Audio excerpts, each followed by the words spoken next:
94th episode of the Manor Podcast. I'm your co-host, Roger Bodee, joined as always with my best friend and other co-host, Michael Hamilton. Michael, I'm so busy. It's been the busiest period of my whole life, I feel like. This is the busiest I've ever... Why isn't life more consistent? You know? Why is it sometimes you got nothing to do, and then sometimes you have all the things to do, you know? Is that just because I'm bad at planning, or is that just how life goes? I would say that is just how life goes. I think you can do a lot of planning to like minimize how true that is. Like if you can figure out what stuff you can do ahead of time, even in like the not busy times to prepare, then you can kind of minimize it a little bit, but it's definitely just how life goes. There's busy times, there's less busy times. That's just how it is. Yeah. I officially have all my million balls in the air again. Roger Balls update, million balls in the air once again. Great. I know it's a hotly tracked metric that we've been using on this podcast now since we've come back, or since we stopped. I don't know. For a while now is Roger's ball count, and it's Roger's ball count is quite high. Many balls in the air, yes. Yeah, Roger's handling a lot of balls right now, but you know what? I'm on top of all my balls at the moment. Great. So we're actually recording this Monday morning instead of our usual Tuesday night because you're leaving for Japan tonight? In 24 hours, I will be on my flight to DC, probably landing in like 15, 20 minutes. And then my DC plane goes to Japan. Cool. Yeah, hope you have a really good trip. Thank you. Just in the nick of time, got my medication import approved. If you don't know, if you take any medications, check Japan's import and export medication list, because you might be taking very illegal drugs that you will get arrested for in Japan into the country unknowingly. And I was reading about Japan's criminal justice system, and it's not America. You can just be detained for like 23 days just because they felt like it after they arrest you. So don't get arrested in Japan. You could be there a very, very, very long time. Huh. That's good advice. Yeah. So I'm definitely glad I got my import form taken care of. And technically I would have needed to have done an export form, but I'm taking just enough medication to last me while I'm there. So if I have like extra layovers, oopsies, but just enough to last me while I'm there, so I don't have to worry about exporting it as well. I'll just be good. Makes sense. I've been doing all kinds of Japan travel tips and tricks research before I'm going. But for this trip, I've been putting learning Japanese on a bit of a back burner, admittedly. I just have a bunch of language apps, and I'm just going to cross my fingers and hope for the best. For our second trip, that's when I'm going to really dedicate myself. I got this whole summer break coming up, and I can just spend 3 months learning Japanese, because what else will I have to do? After this trip, my life goes back to doing nothing again. I'm sure no new and exciting events will happen between now and anytime in the future before Osaka, right? Yeah, nothing will happen in that time. Oh, wait, surely. I'm just getting an email right now. It's from the Realm Games. It says they have lots of new and exciting events happening all the time. Oh no, Michael, the Realm. I forgot. How could I forget about all the new and exciting and amazing events that the Realm hosts all the time? I have to make time for those. You'd have to be a crazy person not to. Sorry. Like their upcoming Clash Ground event in Columbus, Ohio. Book your tickets today. I'm going to do that. I haven't booked my tickets yet, but I definitely plan on being there. Everybody will be there. All the coolest, best, awesome people are always there and at the Realm events. Could you imagine not being at a Realm? I couldn't imagine that. Everybody loves the Realm Games. They are pretty cool. Okay. So thank you to Realm Games for sponsoring this episode. Yeah. And let's get into it. Awesome. So today we don't have the full spoiler list. We're again recording this Monday morning. I think we're going to have full spoilers by like the end of the day tomorrow or Wednesday, hopefully soon. But we do have all of the cards for our first hero we want to break down. The assassin, the mystic assassin. Yeah, we have all the new spoilers that we need. Yeah, all the new spoilers. Yeah. We don't have all the new spoilers, but we have all the new spoilers. Yeah, these are very different things. You can hear it in your pronunciation. One is clearly pronounced new, N-U-U, and one is clearly pronounced new, N-E-W. It's very different. Yeah, I knew you knew that new. Okay. So we kind of talked a little bit about each of the heroes on last week's episode. If you haven't listened to that, go back and check it out. So we're gonna probably skip the basics of their play patterns and their hero ability and kind of talk about their constructed applications, their legendaries, their majestics, how we expect a deck to be built with the card pool, basically. Yeah. So I think a lot of people were thinking that new was going to be a fatigue deck, almost in certain senses, just because the hero ability is so good at just stripping cards out of your opponent's deck. And if you can just live and survive, you don't have to worry about the timing of the disruption. But these new assassin cards are very disruptive, and I think I'm excited to see how these will also play in decks like Arachne and Uzuri. Although I think what's a little interesting with them is that there's no like big swap targets that we've seen so far. There's no like things for Uzuri to take advantage of, and obviously there's no contract cards that we've seen so far. So it's going to be a little tricky for them to use even like the baseline assassin cards we've seen so far, right? Yeah, there is one swap target at generic. It's called the Weakest Link. It's a 6 power, 2 cost, 3 block attack at red. And it says when it hits this hero, look at their hand and choose a card without base defense. If you do, they discard it and you draw a card. So I would say that's a very powerful swap target in very specific matchups, which is kind of like the direction they have gone for swap, like big impactful attacks other than Command and Conquer and assassin special or assassin cards. So getting another important generic, it also blocks 3. I think this will be a card that we see in Uzuri decks going forward. Yeah, specifically against the illusionists, right? Because it's 6 power, so it counts as a popper if that counts against their phantasm effects. But when we look at what we've seen out of Enigma so far as well, there's a lot of instants flying around. Prism obviously has all of her auras flying around and the figments. So there's a lot of cards without base defense in illusionist classes, as long as you're not named Dromai. But Dromai's out of here, so we don't have to worry about that anymore. So we're good. Yeah, the illusionists have no defenses. Also, these chi cards don't block, so I think Zen, our ninja, will also be kind of vulnerable to it because he's going to want to play some number of Transcend cards. He's also going to want Art of War to banish his Crouching Tiger, draw 2 cards, get his attacks +1/+1. So I think that all 3 of the Mystic heroes are going to be kind of vulnerable to it, and illusionists as well, like light illusionists as well, I guess. Yeah. And then another hero that is kind of the talk of the town right now, KO, usually plays a reasonable number of no blocks. All the pearls don't block, so I think KO is also going to be pretty vulnerable to this card.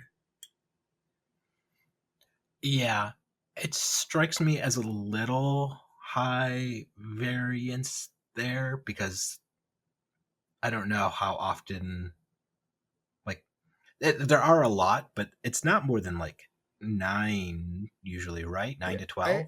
I think most lists run about 12. They usually run 3 copies of Pulping, 3 copies of Bare Fangs, and 6 copies of Wild Ride is pretty common, though I was a little bit in the other direction with 6 Bare Fangs and 3 Wild Ride, 3 Pulping. But there's usually 12 in the 80, 12-ish in the 80, with maybe a few less coming in against Uzuri, so maybe like 9 or 8 actual targets, but still a good number of targets. And when you do hit, you both get them to discard a card and you draw a card, so you get a little True. 2 bonus cards of value there. Okay, that makes sense. All right. Definitely an interesting swap targets and at generic as well. But all the new stealth cards don't play well. And poor Arachne, what like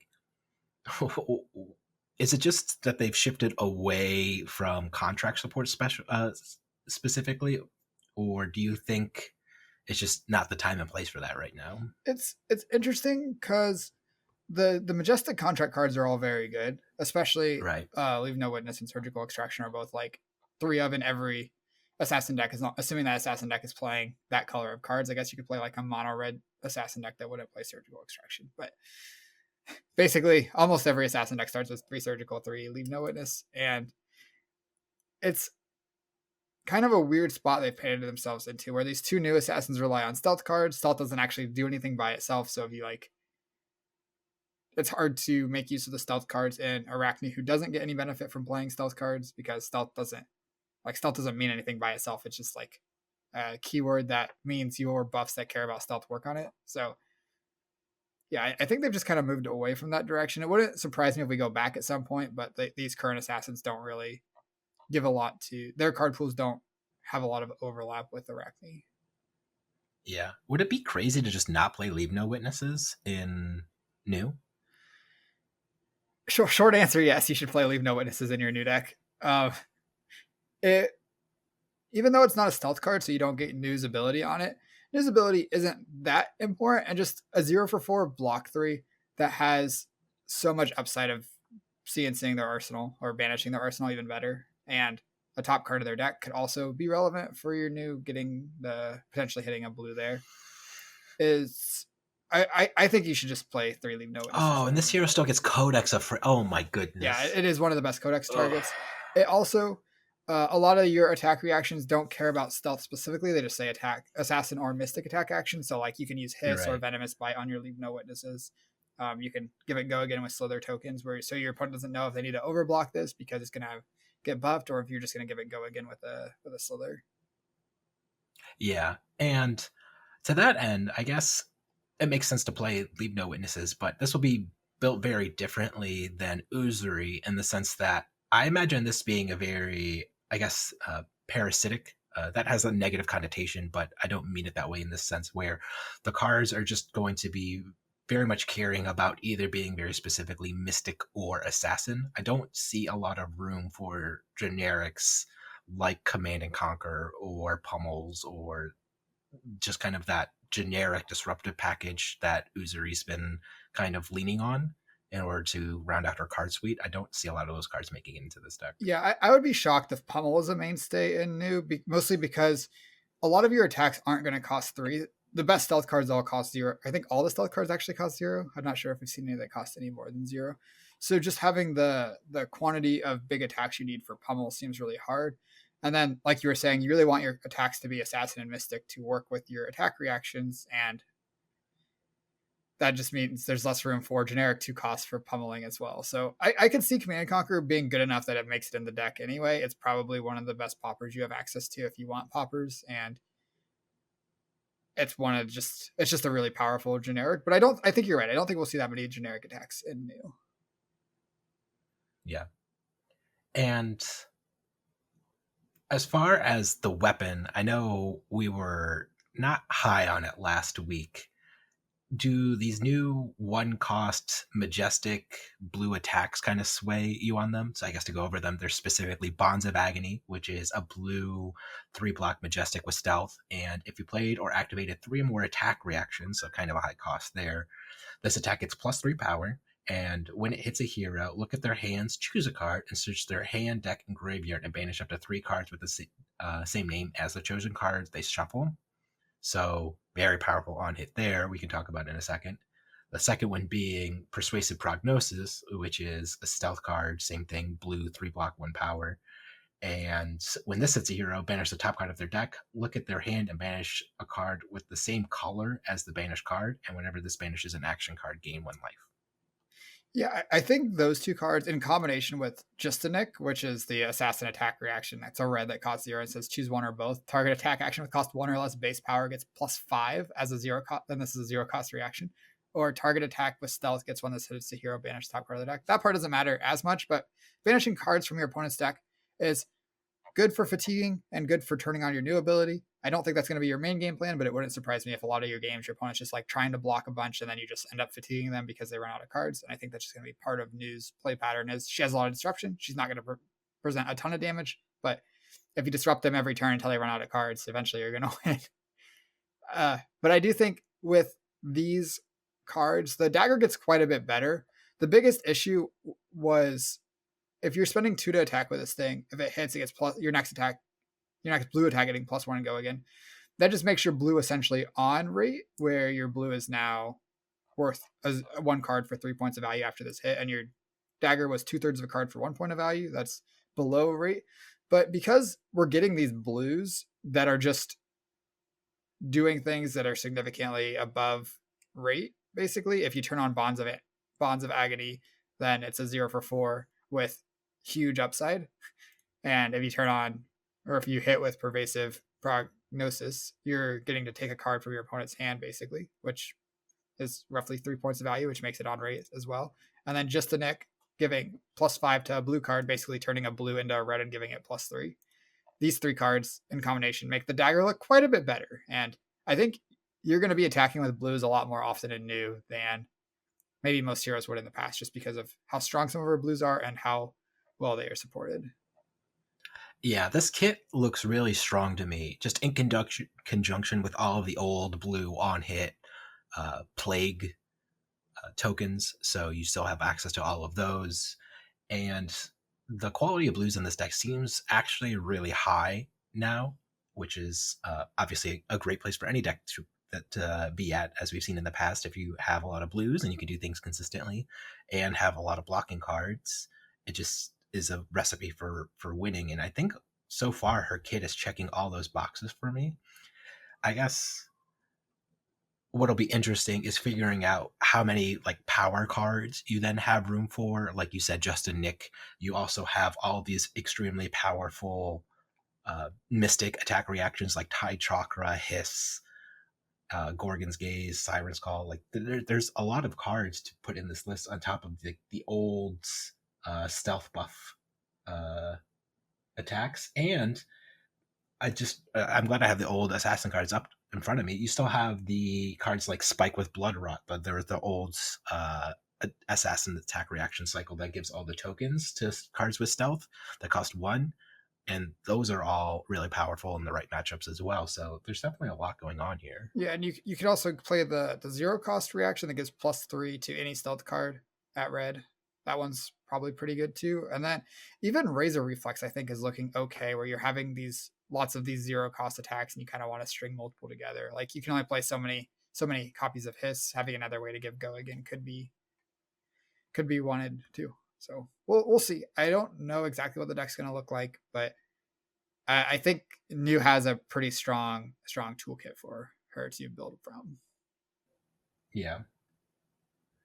So, and I couldn't believe this card when I first saw it. It's good. So they spoiled the Mystic Assassin equipment, Mask of Recurring Nightmares, which is Blade Break 2-block headpiece, which has the ability of once per turn, pay 3 Mystic resources. Target defending hero banishes a card from their hand. Yeah. So this card, you do need to have a chi to use this thing, but one thing that I was thinking about last week when we were talking about New is her ability. You're not actually getting card advantage if you don't have cards in their banished zone and you want to play with her ability. So Transcending isn't really doing a lot for you in the early game, it seems like, with that ability. But now with this hat, Transcending is, you can use his ability, you can strip a card from their hand, basically weaken their next turn, probably get 3 points of value, sometimes more. Sometimes heroes like have the scaling hand size where like each additional card is going to be worth more than 3 points of value. And trying to think about what you're going to do if your opponent attacks you and they have buffs to make their attack hit versus if they just transcend and turn on their Mask of Recurring Nightmares versus all kinds of other things. You're going to have a lot of tough considerations every time you're facing down a new opponent. And I think this mask just being a resource sink, it's good in if you're actually trying to fatigue people too, because you're banishing a card from their hand. They're not able to play that thing against you and it's gone, versus your inner chi just going back to the bottom of your deck to do it again next cycle. I think it's really, really strong. And on top of that, it's just a Blade Break 2 hat. So you're still going to get your 2 block value if you need to at the end of the game. Yeah. And what's interesting is that it can't, I'm just thinking the counterplay with defense reactions with it. So let's say you have the defense reaction in your hand and they activate this first, and then do you give them your defense reaction in case they buff it, or do you banish a different card and then give them defense reaction? And I guess like the counterplay with attack reactions that this really puts attention on, or defense reactions, I'm sorry, is really interesting. Or then there's even, so like, let's say you play the Sink Below or whatever you have in your hand to cover up this attack with a different attack reaction. If they then strip another card out of your hand, that can completely recontextualize your hand once again. And there's just so many layers to this card that I think playing with it and playing around it is going to be extremely challenging. Yeah, yeah. I think it's just a really powerful hat.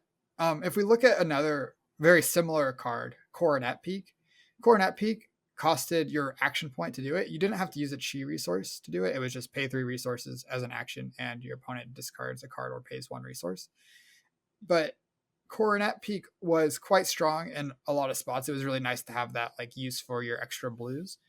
And it had a lot more counters or counterplay to it than this mask does. This mask, they're just going to do it and you're going to lose a card. You can't, like, against Coronet Peak, you could have Tunic up, you could just pay a Tunic resource, or if you had other things you could do, you could pitch a blue and then spend your other 2 resources to do something else. But this is just going to trade for a card every time if you have that energy that you can use to pay for it. Yeah. And I kind of was talking about this last week as well when we were discussing the assassin play patterns, where against Uzuri or Arachne or things like that, where sure they had disruption at times in how my play pattern as I was beating them was basically shrug my shoulders. Okay, you only have a handful of cards that present meaningful disruption to me. For the most part, you're just going to have some attack reactions and some clunky hands, and there's just not there's going to be more turns than not without meaningful disruption.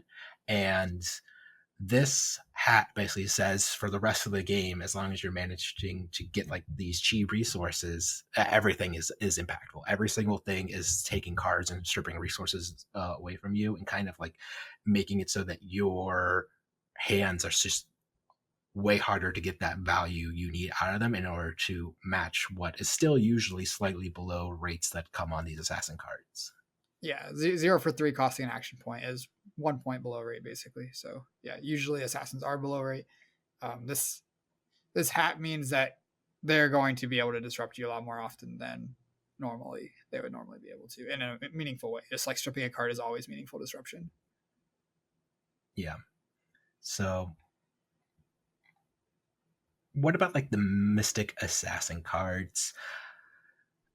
As far as the ones that care about transcending specifically, how often do you think transcending is really going to happen on like a given turn cycle, especially given that most of the blue cards that turn into these chi are going to be legendary for class constructed? Yeah, so I think it'll happen more often than I'm trying to think what to compare it to. I think it's going to be like less than like KO creates a might token. Like KO creates a might token most turns he plays. Sure. I don't think it'll be that often, but I do think it'll be relatively common. You can definitely build your deck to have include a lot of these transcend cards and try to transcend a lot of the time. A lot of them are pretty good. There's one that says like target attack gets +1. There's one that says gain a life. There's one that says target attack gets go again. There's of course the legendary majestic that everyone gets, that or every mystic hero gets that they're gonna play. And then a lot of them are a lot weaker than those that basically don't really do anything, but they're still going to be good enough that you're just going to want to play some number of them in your deck because of this transcending being really good. And because a lot of the blues are cards that you're not unhappy to just play, they're like blues that still manage to be on rate despite being blues. You can play a higher blue count in your deck, so you're going to get less punished for having these kind of blue do very littles in your deck too.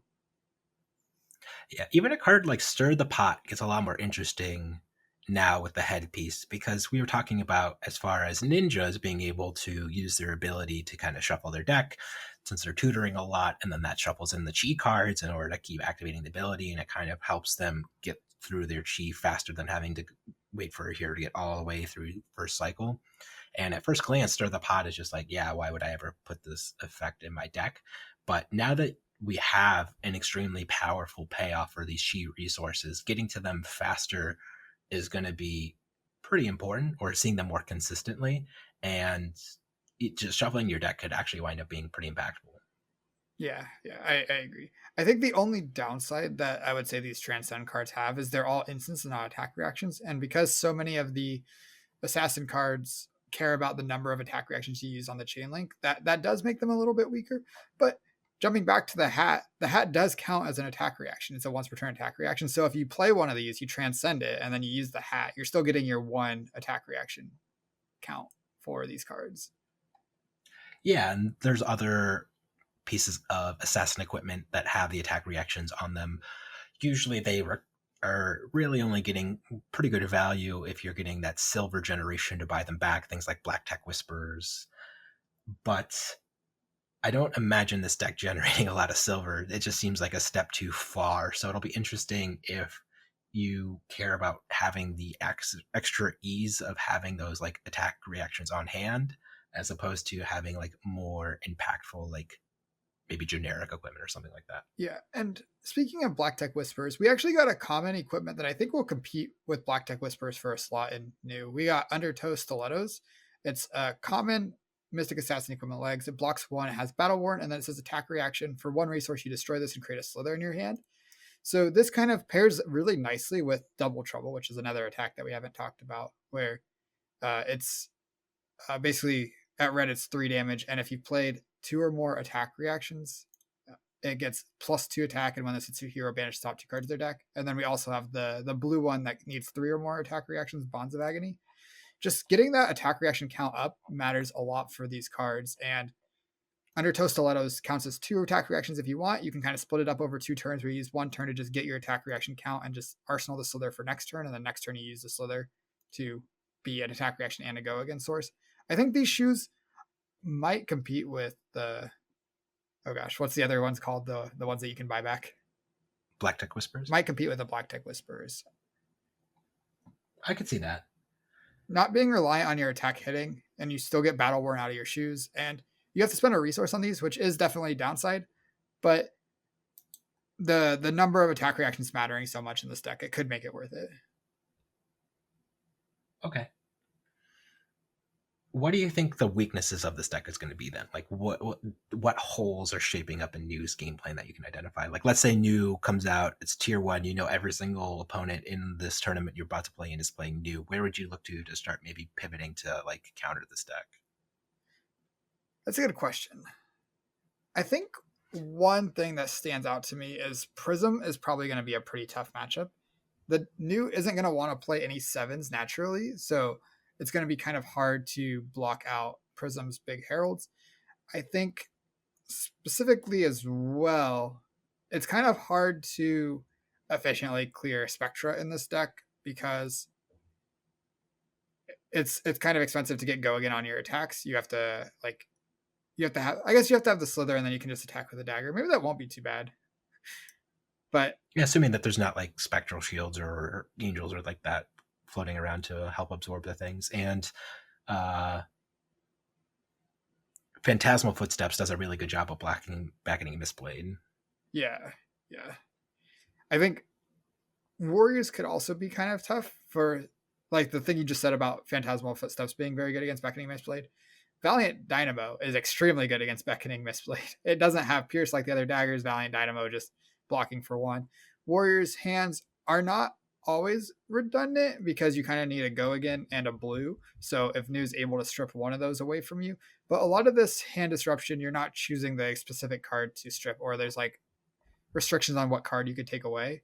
Plus Warriors, if they arsenal the go again source, then it can be pretty consistent to have go again if your arsenal is frequently the go again source. I think Warriors and Prism are where I would look to fighting New. I think these aggressive decks that are looking to go wide and play big hands are probably going to struggle, especially if they're not using a lot of on hits.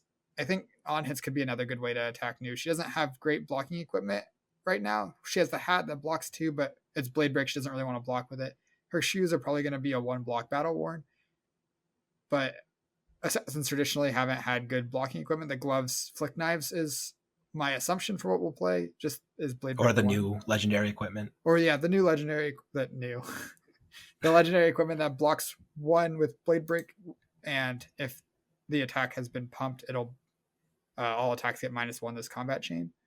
Yeah, Stonewall Gauntlet. Most aggro decks, even against that, they can just, once you block for 2 with it on the first attack that has been buffed, they can just break the combat chain. Though it is particularly good against ninjas who don't want to break the chain. Yeah, and at very worst, it blocks an attack that's initially defended. Although importantly, this trigger will activate on the block. So let's say you block something that has base value power and they play an attack reaction or pump it later on in the chain. It won't see that pump and then shrink everything. It has to be, when this defends, the attack has to be greater than its power. Although I might have to ask a judge now because I'm thinking about it in terms of Bolton. So let's say you block with this with an attack action and Stonewall Gauntlet, and Oh, that's a good I think it question. goes an active player, non-active player. So the non-active player's trigger for Stonewall Gauntlet would resolve first, and then your Bolton. No, because it's not a trigger. Yeah, neither. I have to ask a judge. I think that would work because as soon as the blocks are declared, the attack's going to have higher base value than, or higher attack than base value, but I'm not sure. I do think the main time you want to be using this is against via the Vanguard turns because that's the only time Bolton really cares about closing the combat chain, but I'm sure it'll come up in other spots. Yeah, that's fair. Yeah, it's really good against via the Vanguard. Wow. Yeah. But this deck almost, I guess, while we're talking about Bolton, I've been really high on a Sabers combo approach, and I'm terrified to play Sabers into this deck. I feel like Raiden was a plan that I was playing pretty happily into Assassins in the past, and given that I didn't know what matchups I really wanted Raiden in anymore, I was starting to kind of like put the hybrid package away, focus less on Raiden. But this long, grindy attrition, consistent banishing between her ability and Mask of Recurring Nightmares, if New goes long, I don't know how she loses like these like fatigue races, I guess. Like she seems like the longer the game goes and the more value she gets out of this mask and her hero ability, the less and less resources you're going to be able to accrue over time. Yeah, I think they're also I think against combo decks in general that are trying to build up to a certain thing and then go off. I think her disruption should line up pretty well against what some combo decks are trying to do. If you're trying to like block your opponent out and then maybe set up some permanents, or block your opponent out and charge a card, for example, I think new should line up pretty well against that because she's gonna have disruption for that kind of stuff. I have a little bit of a question mark against Kano. She has a high blue count and she has a lot of disruption, but I don't know if Assassin has access to any good arcane barrier pieces right now, which could be kind of tough. Yeah, they have no rune gloves, no rune shoes, Arcane Lantern, no rune arcane lantern. Yeah, so Kano might be a question mark for sure. I could see the clock maybe not being good enough. I could see like pitch stack Kano. If you're planning to stack a new, I could see that playing going horribly awry. But like if you're just playing like tempo, just like value Kano, I can imagine that might be pretty good into new in a lot of circumstances. Just because their damage still isn't there, so it's pretty hard to like put him on like a reasonably fast clock. I feel like. Yeah. Is there a Transcend card that shuffles your opponent's deck? No. Only shuffle. It just says shuffle. Okay. For some reason, I thought there was a way to shuffle your opponent's deck. But... We were asking the question, I think, and I think we still need like a judge clarification potentially because I don't know if this got resolved with Bonds of Agony. So let's say a Kano has, they are trying to like pitch stack or something like that, and they just block their whole hand in front of this, and you have no cards in your hand when Bonds of Agony's condition is met. You play the 3 attack reactions and it hits. Mm-hmm. Like, if your opponent has no cards in hand, can you just shuffle your opponent's deck? I don't believe so, but that was kind of the question we were asking, I think. Yeah, I don't think so either. So. Okay. Thanks. So pitch stack Kano probably would be pretty tough. Though, if you hit well and you banish the top cards of their deck, you could potentially mess up their combo, but that's not very. You could Blazing Aether them, right? Yeah. Not really, because Blazing Aether is a red and you only plays blues from banish. Oh no. Unlucky. Yeah, I think specifically Kano's ability to combo on your turn could be problematic for this deck too, where like a lot of combo decks, you'll be able to get them down to 2 or 3 cards for each of their turns. But because Kano's works the way he does, where you start your turn and then he's just like, okay, activate Kano, and start playing stuff off the top. I could see that being kind of tough. Yeah.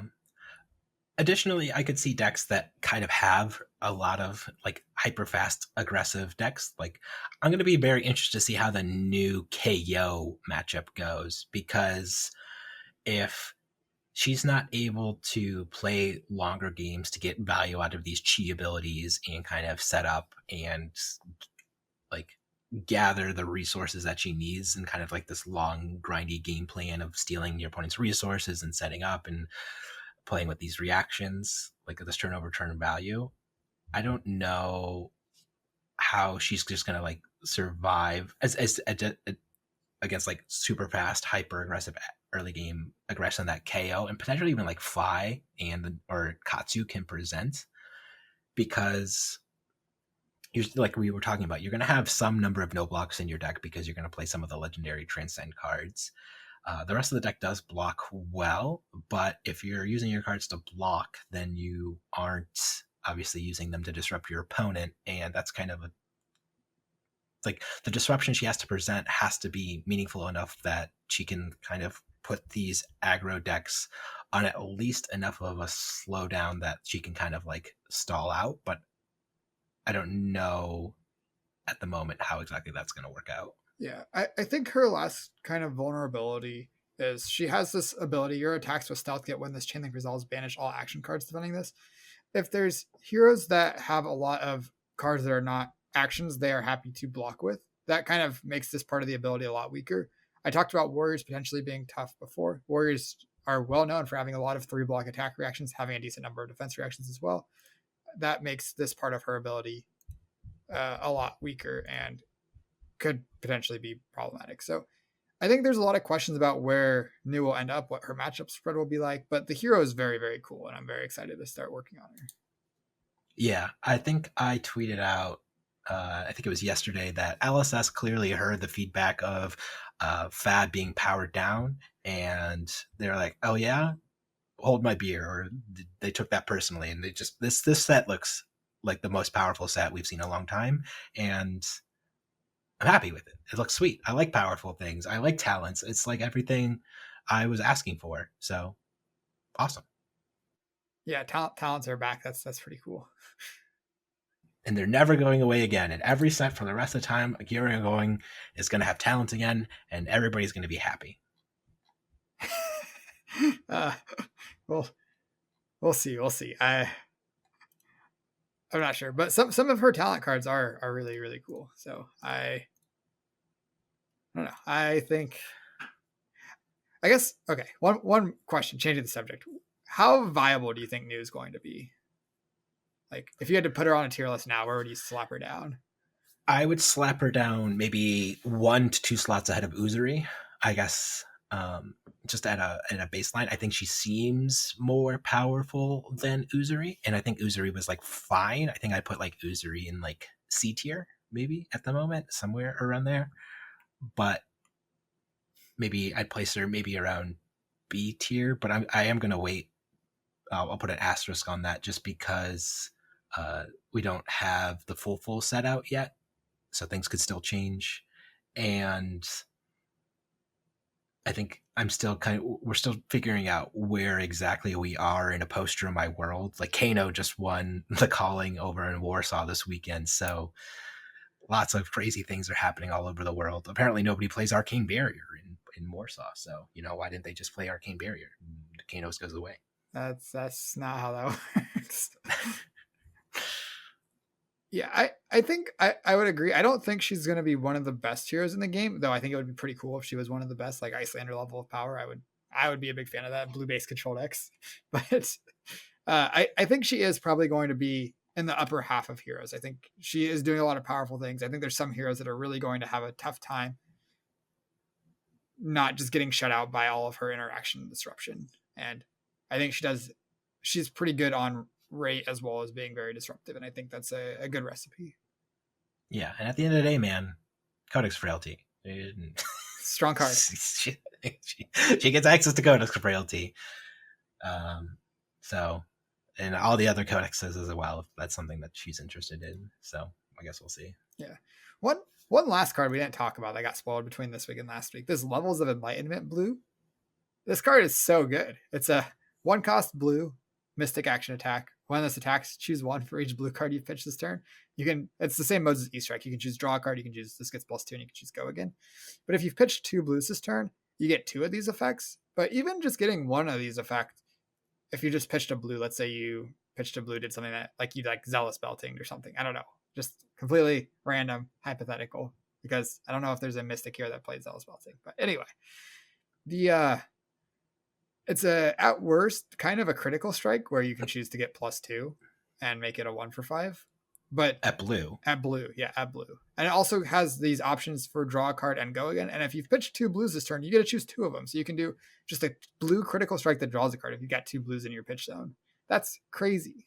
That's so good. Yeah, absolutely. That card is very, very good. And I guess importantly, there's more than likely a legendary Mystic equipment somewhere floating out there in the ether in the spoiler list, but we have not seen it. Or is there room for it actually?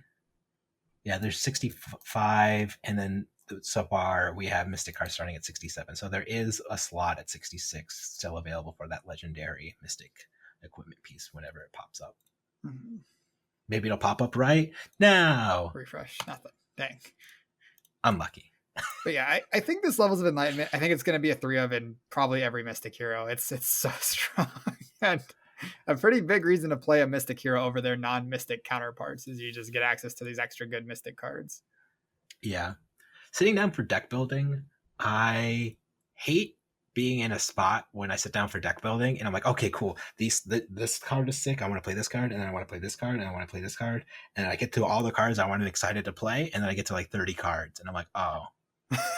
Why don't we put in the rest of the deck? Uh-oh. Yeah. We're out of cards I'm happy to play. Do I just start throwing in like sigils and sink blows and like all of these like fine filler cards? And then it's like, okay, like at this point anybody can be doing this. Like why bother? Yeah. New doesn't have that problem. New is like, I don't know. It's like a similar problem to Bolton where it's like, I don't know how to fit all this stuff into 80 cards because like I want some of this, I want some chi cards, and I want some of these powerful Mystic cards, and I want some Mystic assassin cards, and I want some assassin cards, and I want my good attack reactions, and I want some defense reactions, and I want some spell void and arcane barrier, and then I want some, and it's like, like I'm at like 100 cards and I haven't done that. This is like just brainstorming. Oh no. Yeah.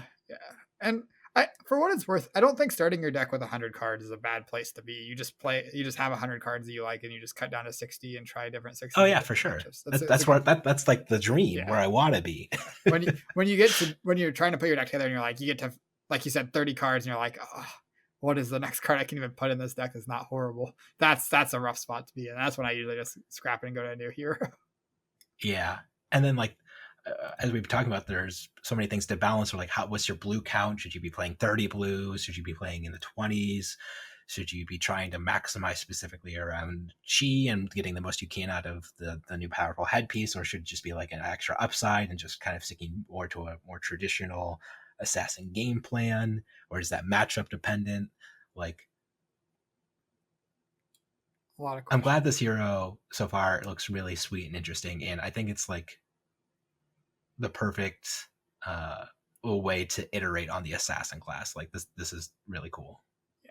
Well, one thing I'm super excited about is like I'm thinking about what cards I want to put in my deck, and I just like already have like 18 blues that I just like are locked to be in the deck because they're so good. That's such a good spot to be in.